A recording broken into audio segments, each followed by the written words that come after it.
Hello friends, നമ്മൾ ഇന്ന് ഇവിടെ പരിചയപ്പെടാൻ പോകുന്നത് എങ്ങനെ നമ്മുടെ കമ്പ്യൂട്ടറിൻ്റെ വിൻഡോസിൻ്റെ നഷ്ടപ്പെട്ട പ്രോഡക്റ്റ് കീ അല്ലെങ്കിൽ നമ്മുടെ കമ്പ്യൂട്ടറിൽ ഇൻസ്റ്റാൾ ചെയ്തിട്ടുള്ള ഏതെങ്കിലും സോഫ്റ്റ്വെയറിൻ്റെ ലൈസൻസ് കീ എളുപ്പത്തിൽ കണ്ടുപിടിക്കണം.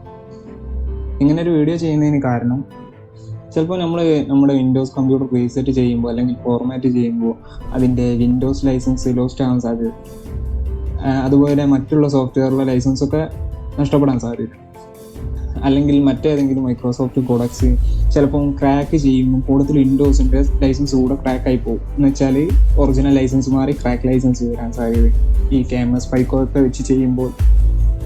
അപ്പോൾ നമുക്ക് എങ്ങനെയാണെന്ന് നോക്കാം. ആദ്യം നമ്മൾ Belarc Advisor എന്നൊരു ചെറിയ സോഫ്റ്റ്വെയർ കമ്പ്യൂട്ടറിൽ ഇൻസ്റ്റാൾ ചെയ്യും. അതിനുവേണ്ടി ബ്രൗസർ ഓപ്പൺ ചെയ്ത് ഗൂഗിളിൽ Belarc Advisor എന്ന് സെർച്ച് ചെയ്ത് സോഫ്റ്റ്വെയർ ഡൗൺലോഡ് ചെയ്യും.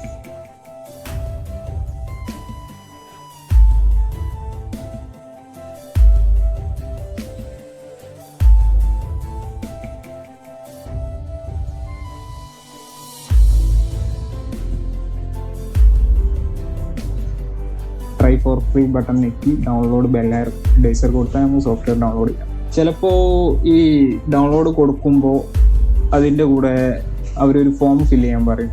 എന്ന് വെച്ചാൽ നമ്മുടെ email details, personal details, email address, പേരൊക്കെ ചോദിക്കും.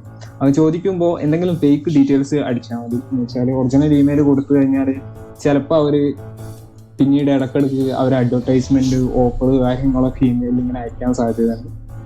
അതുകൊണ്ട് തന്നെ ഒറിജിനൽ കൊടുക്കാതെ ഫേക്ക് അടിച്ചു പോവാം.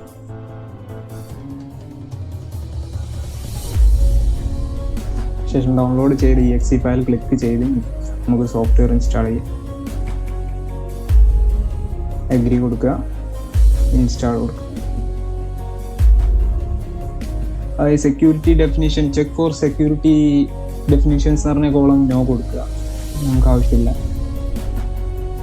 അപ്പോൾ സോഫ്റ്റ്വെയർ നമ്മുടെ സിസ്റ്റത്തിൻ്റെ സോഫ്റ്റ്വെയറും ലൈസൻസും കാര്യങ്ങളും ക്രെഡൻഷ്യൽ ഒക്കെ സ്കാൻ ചെയ്യും.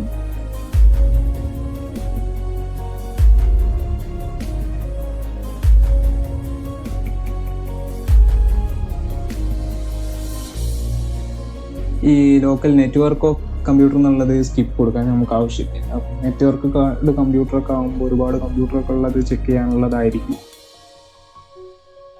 ചെക്കിങ് കഴിഞ്ഞ് കഴിഞ്ഞാൽ ഏതെങ്കിലും നമ്മുടെ ഡിഫോൾട്ട് വെബ് ബ്രൗസറിൽ റിസൾട്ട് ഒരു HTML പേജ് ഓപ്പൺ ആയി വരും. അതിൽ എല്ലാ കമ്പ്യൂട്ടറിൻ്റെ ഡീറ്റെയിൽസും, അതിന് നമ്മുടെ കമ്പ്യൂട്ടറിൽ ഇൻസ്റ്റാൾ ചെയ്തിട്ടുള്ള മറ്റുള്ള സോഫ്റ്റ്വെയറുകളുടെ ലൈസൻസ് ഡീറ്റെയിൽസും, കമ്പ്യൂട്ടറിൻ്റെ മറ്റുള്ള വിവരങ്ങളും, സോഫ്റ്റ്വെയർ ഇൻസ്റ്റാൾ ചെയ്ത പഴയ സോഫ്റ്റ്വെയറുകളുടെ ഡീറ്റെയിൽസും പുതിയ സോഫ്റ്റ്വെയറുകളുടെ ഡീറ്റെയിൽസും, കമ്പ്യൂട്ടറിൻ്റെ ബയോസിൽ ഓൾറെഡി നമ്മൾ പുതിയ കമ്പ്യൂട്ടർ വാങ്ങുമ്പോൾ വരുന്ന വിൻഡോസിൻ്റെ ലൈസൻസ് കീ, അതേമാതിരി ഇപ്പോഴുള്ള വിൻഡോസിൻ്റെ ലൈസൻസ് കീ, അതേമാതിരി നെറ്റ്വർക്ക് തന്നിട്ടുള്ള വിൻഡോസിൻ്റെ ലൈസൻസ് കീ ഒക്കെ അതിൽ കാണിക്കും. അപ്ഡേറ്റ് ചെയ്ത് വിൻഡോസിൻ്റെ ലൈസൻസ് കീ, നമ്മൾ പഴയ വിൻഡോസ് 10 11 അപ്ഡേറ്റ് ചെയ്താൽ അതിൻ്റെ ലൈസൻസ് കീ ഒക്കെ അതിൽ കാണിക്കും. ഇപ്പം നമ്മുടെ കമ്പ്യൂട്ടർ ക്രാക്റ്റഡ് ആയി ലൈസൻസ് മാറിപ്പോയിട്ടുണ്ടെങ്കിൽ അപ്പോൾ കറണ്ട് വിൻഡോസിൻ്റെ ലൈസൻസ് കീ സെപ്പറേറ്റ് കാണിക്കും. മുൻപ് ഉണ്ടായിരുന്ന വിൻഡോസിൻ്റെ ലൈസൻസ് അവിടെ സെപ്പറേറ്റ് കാണിക്കും. അത് സിസ്റ്റം സ്കാൻ ചെയ്ത് സിസ്റ്റത്തിൻ്റെ ഉള്ളിൽ നിന്ന്. അപ്പം നമുക്ക് ആക്ടിവേറ്റ് ചെയ്യാമെന്ന് വെച്ചാൽ ഈ പ്രോഡക്റ്റ് കീ ഇവിടെ നിന്ന് കോപ്പി ചെയ്തിട്ട് നമ്മുടെ കമ്പ്യൂട്ടറിൻ്റെ സെറ്റിങ്സിൽ, ആക്ടിവേഷൻ സെറ്റിങ്സിൽ പോവുക.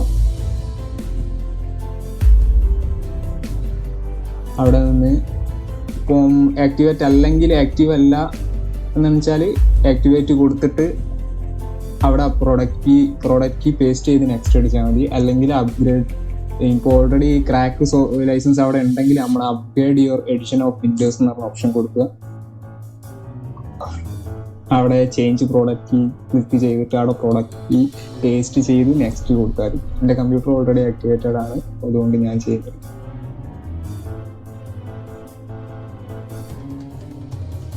ശേഷം നമ്മൾ സോഫ്റ്റ്വെയർ, നമുക്ക് ആവശ്യമില്ലാത്ത സോഫ്റ്റ്വെയർ ആണത്, അപ്പോൾ തന്നെ അൺഇൻസ്റ്റാൾ ചെയ്ത് കളയാം.